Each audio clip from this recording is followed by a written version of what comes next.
Week after week, we are seeing some of the craziest AI models dropping in.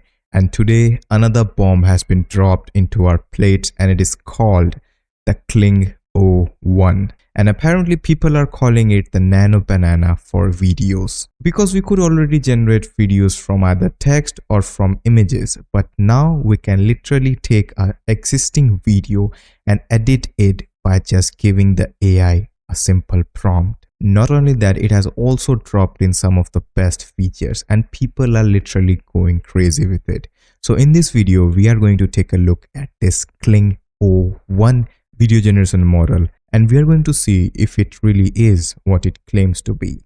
So without any further delays, let's just get started. So at first, let's just start with the basic image to video. So in this, I took this photo, which I obviously created with AI, and dropped this prompt. Using this image as the main subject and style reference, create a 7-second cinematic video. Start with a close-up shot that slowly dolly zooms out to a reveal more of the environment while keeping the same color grading and mood as the photo. So basically, I just wanted to see if it's able to, like, how we are going to control the camera movement and all that, and if it's going to like maintain the consistency of the image. And if I show you the video, it does exactly that. Now the video that it gave me was in 1080p, but because I'm presenting it with a link, and that is why you could see some of the like low quality stuff, or it is like downgraded itself, but that original video is in full HD. But as you can see, it maintains every single thing of the image and also does the dolly zoom in.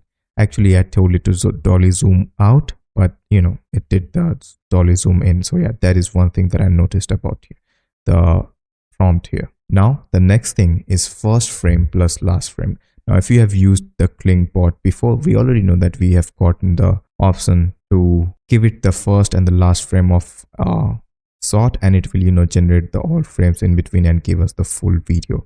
So for this, I just generated these two images using Seedream and Nano Banana, and I prompted generate an 8-second continuous shot that smoothly transitions from the first frame to last frame. The same runner character must remain perfectly consistent in face, body and outfit.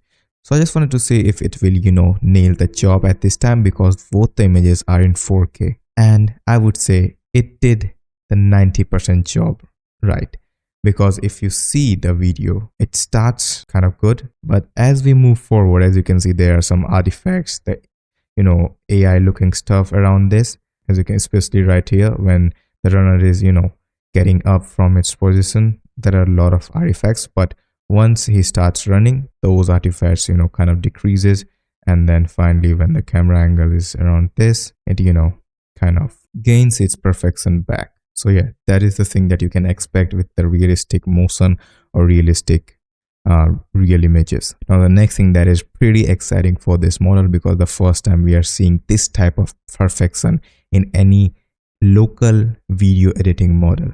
So in this, what you can do is literally upload any video that you want to change, and then just prompt about the changes that you want in that video. For example, in this prompt, I just wanted to have a golden hour long shadows and warm sunlight view rather than just a normal daylight video. As you can see, it's like my video, and the output that it gave me was literally mind-blowing, because it preserves every single thing from the before video, but still does its job perfectly fine. The sun is down and we can see even the outline on the subject and the shadows and all that. And if you color grade this and slightly even increase the temperature, it will be perfectly kind of cinematic shot.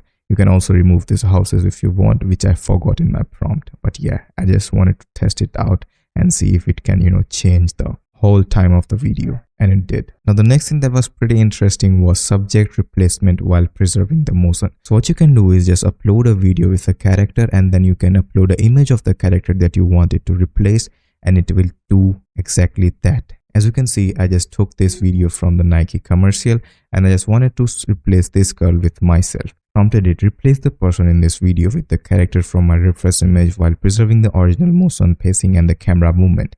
Match the new character's face, hairstyle and body type and clothing style exactly to the references, with no identity drift throughout the clip. Now be ready to see the result. I don't know what happened right here, because if you see from the starting, as you can see, like it tried its best, I would say, because even this frame, when the whole character was not visible, literally it's just like 20% of the frame, it still tried to replace the curl, and as you can see, it shows its artifact.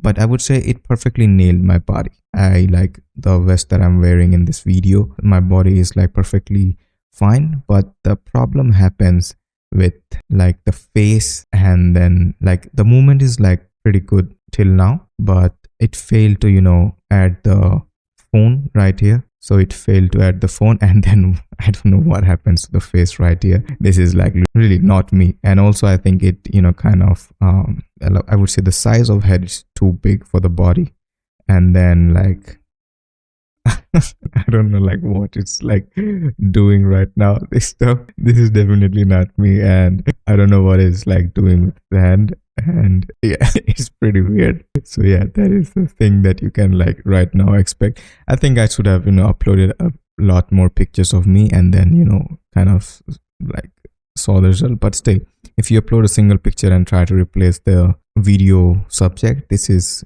the thing that you can get. Now moving on to the next thing, which is called the multi-character memory and interaction. This is the thing that I liked about this model, because it kind of did 90% of its job. So I basically took 3 subjects. First one is me, the second one is the same metallic character from the prison cell, the third one is kind of this skull type character. Now I prompted it create a 5-second scene showing all this reference character training together in a same open air rooftop gym. I'm actually not going to the gym, and that is why I'm like literally obsessed with going to the gym, because I have injured my elbow 1 month ago, and it has still not like fixed, or I have not recovered, and I cannot go to the gym. So I was like, let's take this AI and just imagine me like into the gym with a rooftop gym. Each character must match the corresponding reference in the image, hairstyle, and aura style, blah blah blah. And the results were pretty interesting. As you can see, the reason why I'm telling you is that it did the 90% of the job, because if you see carefully, the background in this video is not visible, or the context about the background is not there yet. In this video, like in this image, the same thing is happening. The background context is not there. But in this image, as you can see, the background context is perfectly visible. So what it did was like took the background context and learned from the background there, and tried to like do the same thing with the background right here, and it did the like 3D style stuff. But still, as you can see, it preserves my body perfectly, and also my hairstyle kind of, but still it struggles with the face. But obviously, because this character and this skull character didn't have a lot of facial expressions, so it preserved them perfectly fine. And also I'm doing some boxing stuff, as you can see. So yeah. And one more thing that you will see is that, as you can see, there are 2 characters, and it just decided to multiply the skull character for some reason. And then this is kind of surprise for me. I don't know like who's C. This is just a random character that is I don't know what like C is doing. But yeah, you can also remove this if you want and all that. But still, I would say it did the 90% of the job with some mistakes and extra stuff. But if you see the like camera rotation and 3D subjects and all that, it like perfectly does its job. The reflection, the shadows, and the fighting stance and all that. Now let's just quickly rapid fire through the other use cases that you can do, like pretty crazy stuff. So the first thing that you can do is turn 3D renders into full finished video. What I mean by that is like my 3D artist friend would definitely try this stuff and save their render hours. So basically what happens in 3D, just to give you a context, is that this type of video, that black and like I would say the basic render, takes I would say 3 to 5 minutes. Like if you render in Blender using Eevee, it would take you 3 to 5 minutes to render this whole thing. But to render this finished video, it would take you 3-4 days or even more, like more than that, because this costs a lot of GPU power and all that. So basically what you can do right now is just take your same 3D video, unfinished one, the first, like I forgot the name about this, what is this called, but yeah, you can just take it and fit it into the bot, and it will give you the full finished cinematic version or the full finished video. Now the next thing that you can do is just literally the same image editing thing. You can literally remove any objects in the scene perfectly fine. As you can see in this video from the Wolf of Wall Street, it in like immediately just removes all the people from the video and also like adds a duck if you want, and remains like the Leonardo DiCaprio just remains as it is. Now the next thing which is again pretty impressive about this model is that now you can just simply replace your whole green screen without going to After Effects and using the ultra key method and all that and compositing the scene with the green screen stuff. It's just literally, you know, one prompt away from this. The next thing is that simply you can replace your backgrounds and do some like crazy stuff with that. As you can see, this bird is flying but the background keeps changing. Now the next thing which is pretty I would say recently like used is that you could always, you know, restyle your images into like Ghibli style and all that. Now you can do this in your videos also, as you can see. So this is a kind of real video, and then it changes into the anime style, and then it changes into the Disney's Pixar style, and then it changes into the voxel style. Now the next thing is the camera changes. As you can see, this is the scene from the end game when the backup arrives. So as you can see, this was the only shot that we could see in that movie, but you can literally create multi-shot from the same scene.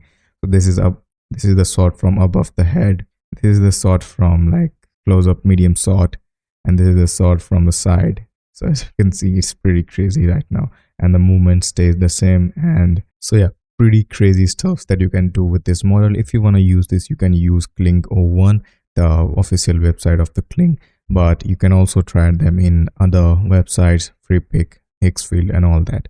So yeah, let me know what you think of this model in the comments, and I'll see you in the next one. Till then, keep creating.